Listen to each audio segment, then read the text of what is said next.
నమస్కారం, నేను గీతాంజలి. ముందుగా కుర్తాళం శ్రీ సిద్ధేశ్వరి పీఠాధిపతులు, నడిచే దైవం జగద్గురువులు శ్రీ శ్రీ శ్రీ సిద్ధేశ్వరానంద భారతి మహాస్వాముల వారి పాద పద్మములకు నమస్కారములు తెలియచేసుకుంటూ కార్యక్రమాన్ని ప్రారంభిద్దాం. నారీ ఏవ నారాయణి అన్న సూత్రంతో తిరుపతిలోని రాయల చెరువు దగ్గర శ్రీపీఠాన్ని స్థాపించి ఎంతో మంది భక్తులకు ఉచితంగా మంత్రోపదేశం చేసి వారి సమస్యలకు పరిష్కారాన్ని తెలియచేస్తూ జపం, హోమం, ధ్యానం ద్వారా భక్తులను ధర్మ మార్గంలో నడిపిస్తూ వారికి కార్యసిద్ధిని కలుగజేస్తూ ఉన్నారు మంత్ర మహేశ్వరి శ్రీశక్తి పీఠాధీశ్వరి మాతాజీ రమ్యానంద భారతి మహాస్వామిని వారు. వారితో సంభాషించే అద్భుతమైన అవకాశం దక్కింది. ఇదొక అదృష్టంగా భావిస్తూ మనకున్నటువంటి సందేహాలను నివృత్తి చేసుకుందాం. మా నమస్కారం. మీ చరణాలకు నమస్కారాలు తెలియజేస్తున్నాను. చాలా సంతోషం మిమ్మల్ని కలవటం. ఈ సందర్భంగా మీ విలువైన సమయాన్ని మా కోసం కేటాయించినందుకు ధన్యవాదాలు తెలియజేస్తూ ప్రారంభిస్తానమ్మా. ఎప్పుడు డిబేటబుల్ క్వశ్చన్ ఒకటి ఉందండి. నెలసరి సమయంలో స్త్రీ అసలు దైవారాధన చేయవచ్చా అనేది. ఎందుకంటే కొన్ని ఆలయాల్లో చూసాము, అసలు ఇలాంటివి ఏవి పర్వాలేదండి, అసలు ఈ పరిస్థితి పెట్టిందే అమ్మవారు, ఆ సమయంలో అమ్మకు దూరంగా ఉండడం ఏంటి, మనం చక్కగా పూజించుకోవచ్చు, ఏం కాదు అని చెప్పి చాలా ఇవి విని చాలామంది ఎదురు తిరిగి డిబేట్లు పెట్టి వీటిపైన అసలు అలా చేయకూడదని కొంతమంది, చేస్తే తప్పేంటని కొంతమంది, ఇలా వాదనలు జరిగాయి. సో మీ ముందు ఉంచుతున్నాను ఈ ప్రశ్న. అసలు నెలసరి సమయంలో ప్రత్యేకించి మహిళలు దైవారాధన చేయవచ్చా, కనీసం నామస్మరణ చేయవచ్చా, వీటికంటే ఏమైనా నియమాలు ఉంటాయా? మొట్టమొదటిది ఏంటంటే, నెలసరి సమయంలో స్త్రీలను అమ్మవారికి దూరంగా ఉండమని ఎవరూ చెప్పలేదు. అమ్మవారి దేవాలయాలు, అమ్మవారి విగ్రహాలు, అమ్మవారి పూజలకు దూరంగా ఉండమన్నారు తప్ప మానసికంగా దూరంగా ఉండమని ఎవరూ చెప్పలేదు. ఇది మొదటి అంశం. రెండవది ఏంటి అని అంటే, శాస్త్రము, ఆచారం, వాటిని ప్రశ్నించేటువంటి వాళ్ళు ఇవాళ ఏమిటి అన్ని కాలాల్లోనూ ఉన్నారు. ఇప్పుడు హిరణ్యకశిపుడు ఉన్నాడు, ప్రహ్లాదుని అడిగాడు, ఏది ఈ స్తంభంలో ఉన్నాడా నీ శ్రీహరి అని. ప్రహ్లాదుడు చూపించగలిగాడు, అక్కడ నరసింహస్వామి వచ్చాడు, అంతమొందించాడు. ప్రశ్నలు అనేటువంటివి శాస్త్రానికి సంబంధించి, దైవానికి సంబంధించి వితండవాదం చేసేటువంటి వాళ్ళు ఎప్పుడూ కూడా ఉన్నారు. ఇప్పుడు ఉదాహరణకు ఎలా ఉంటుందంటే, ఫలానా పని చేస్తే పాపము, ఫలానా పని చేస్తే పుణ్యము అని అంటారు. అది మనకు కనిపిస్తున్నాయా కంటికి? అసలు ఇప్పుడు సింపుల్ ఎగ్జాంపుల్ చెప్తాను. ఒక హత్య చేస్తే పాపం అని అంటారు. హత్య చేసిన వాడు శిక్ష పడుతుంది. వాడి పాపం ఏమైనా పక్కన నిలబడి కనిపిస్తుంది ఒక ఆకృతిలో? లేదు. కానీ పాపం అనేటువంటిది ఉన్నది, పుణ్యం అనేటువంటిది ఉన్నది అని నమ్ముతున్నాం. తర్వాత ఇక్కడ ఇంకొక ప్రధానమైన విషయం, అమ్మవారు ఉన్నది, అమ్మవారికి మేము ఎందుకు దూరంగా ఉండాలి, అమ్మవారు మాకు పెట్టింది. అలాగే పురుడు మహిళ, మరణించినప్పుడు వచ్చేటువంటి మహిళ, ఎందుకు దూరంగా ఉండాలి, అమ్మవారే కదా ఇవన్నీ వచ్చేటట్టుగా చేసింది, జనామరణాలన్నింటినీ కూడా అమ్మవారే కదా జననము మరణము అన్నీ కూడా చేసింది అనేటువంటి ప్రశ్నలు, వితండవాదాలు చేసేటువంటి వాళ్ళకి ఏంటంటే నేను చెప్పదలుచుకున్నది, దైవం మానుష రూపేణ ఎవరూ కాదనలేరు. కానీ మనిషి రూపం తీసుకున్న తర్వాత దేవతలు కూడా చాలా నియమాలు పాటించారు. దేవతలు కూడా చాలా నియమాలు పాటించారు. ఇప్పుడు ఉదాహరణకి రాముడు ఉన్నాడు, ఆయన ఏకపత్ని వ్రతం అనేది ఒక నియమంగా పెట్టుకున్నాడు. స్వర్ణ సీతను పక్కన పెట్టుకొని ఆ సీతాదేవి అరణ్యవాసానికి వెళ్ళిపోయినప్పుడు చేశాడు తప్ప వేరే స్త్రీమూర్తిని ఎవరిని పక్కన పెట్టుకోలేదు. ఆయనకి ఎవరు నియమాలు పెట్టాలి? పెట్టుకోవాల్సిన అవసరం ఏమిటి? ఆయన పొగిడితే ఎంత, పొగడకపోతే ఎంత? ఆయన దృష్టిలో ఇవన్నీ ఏమిటి అంటే, మనుషులు కూడా దైవం మనిషి రూపంగా వచ్చినా కొన్ని నియమాలు పాటించి తీరాలి. మనుషులు కూడా దైవస్వరూపంగా తమను తాము భావించుకున్నా సరే ఖచ్చితమైనటువంటి నియమాలు పాటించి తీరవలసిందే. అందులో స్త్రీలంటే ఈ వివక్షత అనేటువంటి మాట కేవలం ఈ నెలసరి సమయంలో వచ్చేటువంటి వ్యవహారాన్ని పట్టుకొని దాన్ని అంత రచ్చ చేసుకోవాల్సినటువంటి అవసరం అయితే లేదు. ఏం చెప్తున్నది శాస్త్రం? ఇప్పుడు మనం ఒక దేవాలయం ఉన్నది, ఆ దేవాలయం చాలా పవిత్రమైనది, మళ్ళీ నెలసరి అపవిత్రమైనదా అనేటువంటిది కాదు. అదొక ఎక్స్క్రిటరీ మెటీరియల్. ఇప్పుడు మనకి చూస్తే దాన్ని మనం ఎక్స్క్రిట్ చేస్తూ ఉంటాం, డిస్కార్డ్ చేసి బయటపడేస్తూ ఉంటాం డిస్కార్డ్ అయిపోయిన మెటీరియల్ని.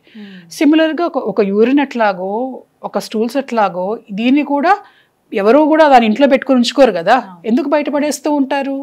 అది కొంచెం దాని ద్వారా వచ్చేటువంటి ఇబ్బందులు ఉన్నాయి కాబట్టి బయటపడేస్తూ ఉంటారు. అంటే మనకు మనం అక్కర్లేదు అని అనుకుంటున్నాం. ఆ అన్ప్లెజెంట్నెస్ ఏదైతే ఉన్నదో దాని నుంచి కూడా కొన్ని వైబ్రేషన్స్ వస్తాయి. ఇప్పుడు ఆరా అంటారు, ప్రతి మనిషికి ఒక ఆరా ఉంటుంది అంటారు. ఈ సమయాల్లో స్త్రీలు ఉన్నప్పుడు వాళ్ళ ఆరా అంతా కూడాను ఒక రజోవర్ణంతో, ఒక ఎర్రటి వర్ణంతో మారిపోయి కనిపిస్తూ ఉంటుంది. అంటే అది ఓవర్లాప్ అయిపోతుంది ఆరా అంతా. మనకు చాలా మందికి వచ్చేటువంటి డిస్కంఫర్ట్ కానీ ఫిజికల్గా కూడా చాలా చేంజెస్ కనిపిస్తూ ఉంటాయి. క్రాంప్స్ కానీ లేకపోతే ఇబ్బందులు కానీ వెయిట్ పెరిగినట్టు అనిపించటం కానీ అంటే ఉంటాయి. అంటే దానికి ఒక శక్తి ఉన్నది. ఆ శక్తి ఎలాంటిది? సమ్ నెగిటివ్ ఎఫెక్ట్స్ నీ మీద కాజ్ చేయగలిగినటువంటి శక్తి ఉన్నటువంటిది. సో మనిషి అయినటువంటి నువ్వే నీ మీద వచ్చేటువంటి నెగిటివ్ ఎఫెక్ట్స్ని భరించలేనటువంటి స్థితిలో ఒక అన్ప్లెజెంట్ థింగ్ తీసుకొని నువ్వు దేవత దగ్గరికి వెళ్ళటం అనేటువంటిది కరెక్ట్ కాదు. First thing. రెండోది, శాస్త్రం దగ్గరికి వచ్చేటప్పటికి దేవతలందరూ కూడా సాత్విక స్వరూపులు. ఈ రక్తం అనేటువంటిది రాజస లక్షణం కలిగినటువంటిది, కొంచెం తీవ్రమైనప్పుడు తామస లక్షణం కలిగినటువంటిది. సాత్విక లక్షణంతో మనం పూజ చేయడానికి వెళ్ళినప్పుడు ఈ రజో లక్షణం, తమో లక్షణం, తమో గుణం అనేటువంటిది వాళ్లకు పనికిరాదు అని చెప్పింది శాస్త్రం. శాస్త్రపరంగా చెబితే అది. మామూలుగా లౌకికంగా మనుషులు మనమే భరించలేము, దాన్ని తీసుకెళ్ళకూడదు అనేటువంటిది లౌకికంగా చెప్పేటువంటి విషయం. సో అయితే నేను చేశాను, నేను దేవాలయానికి వెళ్తాను, నాకేం కాలేదే, ఏమవుతుంది అని అడిగేటువంటి వాళ్ళు కూడా ఉన్నారు, ఉంటారు. అయితే ఇది ఎలాంటిదంటే ఇక్కడ వచ్చేటువంటి శక్తి దేవతలు అంటేనే అగ్నిస్వరూపం, కానీ ఒక ఫిజికల్ ఫామ్లో కనిపిస్తారు. ఇట్లాంటి పనులు చేస్తూ ఉంటే అగ్ని కాలుతుంది. అయితే ఆ కనిపించని అగ్ని కాబట్టి కనిపించకుండా కాలుస్తుంది. ఆ కాలింది ఎప్పుడు బయటపడుతుందో ఎవరికి కూడా తెలియదు. ఇంకొకటి ఏంటి అని అంటే మన శాస్త్రాన్ని, మన ఆచారాన్ని తప్పకుండా మనం గౌరవించి తీరవలసినటువంటి అవసరం ఉన్నది. ఇప్పుడు ఇవాళ రోజుల్లో ఏమైందంటే ఇంతకు ముందులాగా విడిగా కూర్చోవటం అనేది చాలా మంది చేయటం లేదు. దాని గురించి ఎవరు డిబేట్స్ పెట్టడం లేదు. మీ కంఫర్ట్ మీ ఎలా ఉంటుందో మీ కన్వీనియన్స్ మీరు చూడండి. కానీ ప్రధానమైనటువంటి దేవాలయాలకు వచ్చేటప్పుడు ఇతరులు ఉంటారు, వాళ్ళకి కొన్ని ఆలోచనలు ఉంటాయి, వాళ్ళకి అసౌకర్యం కలగకూడదు, అలాగే దేవతకు అసౌకర్యం కలగకూడదు. సో ఇవన్నీ దృష్టిలో పెట్టుకొని ఏంటి అని అంటే వీలైనంత వరకు కూడాను ఇటువంటి డిబేట్స్ ఇట్లాంటివి పెట్టడం కూడా కొంచెం సెన్సిటివ్ సబ్జెక్ట్స్ ఇవన్నీ కూడాను. కాబట్టి అంటే ఇప్పుడు ఉదాహరణ కామాఖ్యాదేవి ఉన్నది, ఆమెకు సంవత్సరంలో 3 రోజులు ఉన్నది. ఆ 3 రోజులు ఏం చేస్తారు? దేవాలయాన్ని మూసేస్తారు. ఆ 3 రోజులు అమ్మవారేగా వెళ్ళి చూసుకుంటే అని మాట ఎవరు అనటానికి ఆలోచించడానికి కూడా లేదు అక్కడ. ఇట్స్ ఎ ప్రైవేట్ థింగ్, అంతే, నియమం అంతే. అక్కడ దేవాలయం మూసేస్తారు అంటే ఆ సమయంలో ఇలా ఉండాలి అని దేవత కూడా అలానే చూపిస్తున్నది మనకి. దాన్ని చూసైనా మనం పాటించవచ్చు. అమ్మా ఇందాక మీరు అన్నారు అమ్మవారికి దూరంగా ఉండాల్సిన అవసరం లేదు, మనసులో భావన చేయొచ్చు, దూరంగా ఉండాలి అంతే. అంటే ఆ సమయంలో అసలు ధ్యానించడం కూడా తప్పు అని కొంతమంది దగ్గర విన్నాను, నిజమా అది? అంటే ఇందులో ఒక ప్రధానమైనటువంటి విషయం ఉన్నది. నిరంతరం దేవతను ధ్యానించేటువంటి వాళ్ళకి ఏ రూల్స్ రెగ్యులేషన్స్ ఉండవు. ఇప్పుడు వచ్చేస్తుంటుంది, వద్దన్నా వస్తుంది. ఇప్పుడు జ్వరం వచ్చింది, స్నానం చేయలేక పడుకున్నాము, స్నానం చేస్తే గానీ దేవతను పూజించకూడదు అంటే వాడికి జ్వరం ఎట్ట తగ్గుతుంది? ఇప్పుడు ఆ మనశ్శాంతినిచ్చేది అమ్మవారి నామమే అప్పుడు. కాబట్టి బాలేనప్పుడు ఇంకొకటి ఏంటంటే ఎక్స్క్లూజివ్గా ఆడవాళ్ళకి మంత్రశాస్త్రంలో ఒక మంత్రం చెప్పబడ్డది. అది ఈ సమయంలోనే చేసుకోగలిగినటువంటి మంత్రం కూడా ఒకటి ఉన్నది. శ్యామలాదేవి ఉన్నది. మామూలుగా ఆ శ్యామలాదేవి రూపాలలో ఉచ్చిష్ట మాతంగి అని ఒక రూపం ఉన్నది. ఆమె చెప్పాలంటే మంత్రపరంగా ఆమె గైనకాలజిస్ట్. ఈ సమస్యలన్నింటినీ తొలగిస్తుంది. ఈ సమయంలో కూడా ఆ అమ్మను భావించవచ్చు, అమ్మ మంత్రం జపం చేసుకోవచ్చు, తప్పులేదు. ఈ ఒక్క దేవత మాత్రమే ఆమె ఆ పర్మిషన్ ఇచ్చింది. ఇలాంటి ప్రశ్నలు అడిగేటువంటి వాళ్ళకి అమ్మవారే పెట్టింది కదా మాకు, అమ్మవారు ఎందుకు ఇలా అనేటువంటి వాళ్ళకి ఇదో ఈ రూపం వరకు పరిమితంగా అండి, మీరు ఈ రూపం వరకు ఆరాధించుకోండి. ఉచ్చిష్ట మాతంగీదేవి ఆమె మొదటిసారి రజస్వలైనటువంటి దేవత అంటారు కదా, దేవత అమ్మవారు కదా మాకు ఇచ్చినట్టు ఆమెకుండవా అంటారు కదా.